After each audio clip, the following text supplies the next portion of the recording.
Good evening everybody, myself Vishvendra, the founder of Optimal Success Trajectory. Today I shall discuss about terminal speed.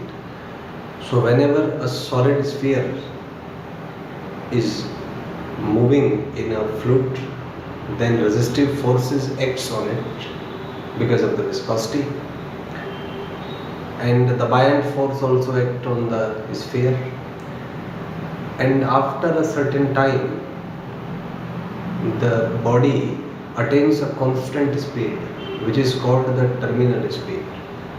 We shall derive the expression for the terminal speed of the body. So let's look into the things with proper perspectives. So suppose this is a sphere and it's moving with the constant speed Vt.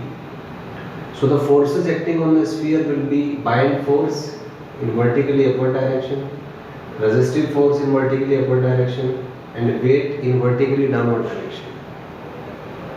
And we know that if velocity is constant, then acceleration will be zero. So net force will be zero. That means resistive force plus buoyant force minus mg is equal to zero. So we know the Stokes law that buoyant force is 6 pi eta rb. Buoyant force is rho liquid Vg, where V is the volume of the body. M will be rho solid into Vg. So after all the calculations, we have the expression for terminal speed as 2g r square by 9 eta rho solid minus rho liquid. Now let's look for the graphical variations. So the first thing is terminal speed is proportional to r square if rho solid and rho liquid are constant. So the graph will be parabola between terminal speed and r. If you look for the graph between Vt and r square, that will be a straight line. I assume that r square is equal to x. So that will be a straight line variation. And if I draw a graph between Vt and eta, the graph would be a rectangular hyperbola. So in this way you can solve your questions quickly. Always do remember, whatever information you learn, whether it's one word, one line, one para, one page or one book, make sure you learn it in a format, in a way that you are able to retrieve it as and when needed.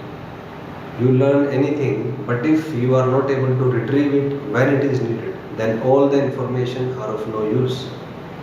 So work on quality of information in your quality of mind. Then you will be able to be successful in today's dynamic world. Thank you and have a nice day.